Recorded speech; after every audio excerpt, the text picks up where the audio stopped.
Hello guys, welcome back to another Genshin video. So Yae Miko was recently released inside Genshin Impact, and I'm definitely gonna wish for her because I think she's really fun.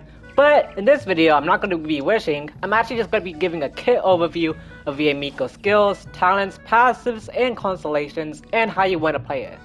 Once I get Yae Miko myself and then build it, then I'll make a complete guide for her, but just for now, while I don't have it just yet or don't have it built, I'm just going to be going over everything and see how you'd like to play it. So I'm not going to waste any more time, let's get right onto the video.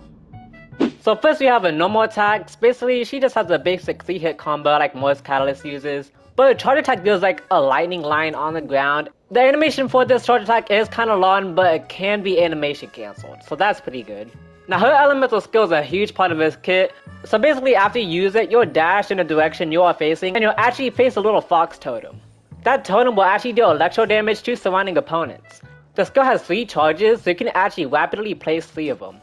And the more totems are nearby each other, the more damage they will actually do. So if we look at the scalings, the base damage for the skill will actually be at 97.1% at level 8, and once there's a second one nearby, it'll be 121%. Once there's a third one nearby, it's going to be 151%, and there's actually a level 4 at 189%, but that's actually going to be with a constellation, which I'll talk about those in a little bit.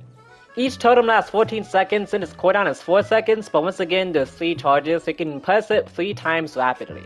This allows Yae Miko to do a lot of off-field damage surprisingly, which is pretty nice, so she could definitely be a main DPS. We can also do it as a burst or sub DPS, and allow her totems to do a lot of damage off-field, and then she pops in, does a burst, places all the totems back again, and then leaves the field again. Now her burst has a really long description, but basically I'm just going to condense it down for you. She will do 1 giant lightning strike, and any of the fox totems that are nearby her will also explode and do even more lightning strikes. Now this ability actually has huge scaling, so the lightning strike from the burst will do 416, and each of the thunderbolts from the totems will do 534%. But then as you can see, it has a huge energy cost of 90. So you're basically going to have to one her with another electro character, or else her burst will almost never be used rapidly. So that's definitely a huge downside to Yae Miko's burst, is that 90 energy cost is huge. It's kind of similar to Raiden's, but Raiden actually has huge particle generation, unlike Yae Miko, because her totems actually don't produce that many particles. But other than that, this ability will do huge damage. Now if we take a look at her first passive, after using her burst, any totem that gets destroyed will actually reset 1 charge of the skill. So that just means if you destroy 3 of the totems with the burst, you can place 3 totems right after you use the burst. Her next passive is that each point of elemental mastery she has will increase her elemental skill damage by 0.15%. Now from what I've seen and what I've heard, this isn't actually all that crazy much. So it seems like you're still going to 1-to-1 like elemental damage bonuses and attack percentage, but if you do get elemental mastery on your artifacts, then you probably wouldn't be too upset. So when you're using Yae Miko, this will basically be your full rotation. So you use elemental skill, elemental skill, elemental skill to make them all chain together, get the maximum damage from all of your totems, and then you're gonna make enemies come towards your totems so that they actually hit when you use the burst. And then you're gonna use the burst, do the lightning strike, 3 other lightning strikes, and then use the totems all again, and then you'll back off to the races. So I really think this type of playstyle is really fun, dashing around doing large lightning strikes all at once. Now I actually want to talk about Yae Miko's constellations because her constellations are actually pretty nice. Her constellation 1 is basically each totem destroyed when you use your burst will actually give you back 8 energy. So you can get a total up to 24 energy for free after you use your burst. So that definitely helps out her energy situation because now her burst will just technically be 66 cost, which is definitely helpful, so you have to build less energy recharge, and you might not have to be forced to use another electro character. Constellation 2 makes all of her totems start out at level 2, and now they can be increased to level 4, and their attack range will be increased by 60%. So if we go back to her talents, now you can see that the level 4 damage does get incorporated, and now the base damage for the totems will actually be higher as well. So I definitely think that is a nice constellation, and now they can even attack people from further away. Constellation 3 increases the scaling of the elemental skill.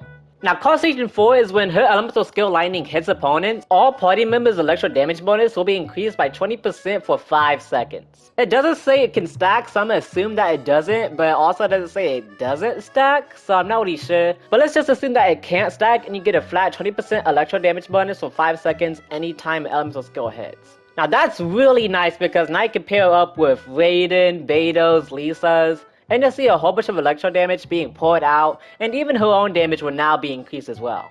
Constellation 5 increases the scaling of a burst, and Constellation 6, her elemental skills attacks will ignore 60% of opponent's defense. Now that is actually insane. That is very similar to a weighted Shogun C2 that gives her a giant power boost by also ignoring defense. So having this as a C6 and actually having the number be higher as well is really crazy. So expect to see some big damage numbers from C6 Yae Miko's because that is Zooey mama. So yeah, definitely all the constellations are pretty nice. I don't really see a bad constellation in here at all.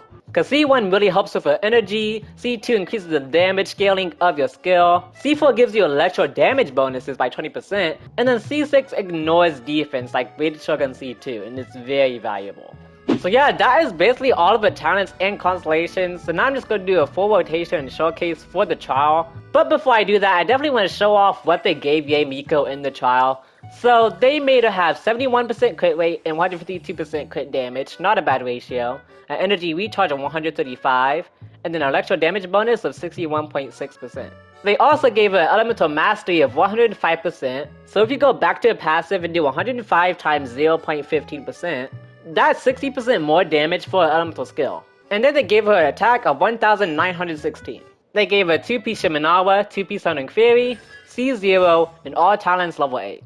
So yeah, definitely when you use the totems and then switch off to someone else, it's definitely really cool to see that they can still do damage off field. And I can just, ow, I can just boop, boink, boink, boink, boink, and I completely missed. I think the sounds from the burst are really satisfying, to be honest. So I'm gonna use Lisa again. I'm gonna get Lisa's burst so I can shred the defense. Then bop, bop, bop, and boink, boink. Oh, that's actually crazy. I really think Yae Miko's super fun. So yeah, that's basically all for today's video. I hope you guys enjoyed. I'm definitely waiting for Yae Miko, so expect some more Yae Miko videos coming out pretty soon. I just wanted to release this kit overview really fast, and then I'm gonna get Yae Miko and upload that video. And then once I build my Yae Miko, I'm gonna make my own guide for it, going over all of her weapons, artifacts, and going more in depth into her skills. So yeah, she definitely seems like an upgraded Fischl, but she's definitely lacking the particle generation that Fischl has. And her burst can do insane damage, and then you can place the totems back again, and then you start the whole entire thing over again. If you haven't seen it yet, at the time of recording this video, the totems are actually kinda glitched and its targeting is not that good. Like, it will target campfires, like the little animal flies to get you the air current over enemies. And even on PC, after you use a burst, your mouse will actually get frozen and you're unable to move for like 2 seconds. So once they fix those problems where they add enemy prioritization to a skill and make it where you don't get frozen after you use a burst on PC, then I could definitely see her being actually crazy. Well, she already is, just those things can be pretty annoying. But yeah, that's basically all for me. I hope you guys enjoyed this video, and I'll see you guys when I actually wish for Yae Miko. Bye bye bye.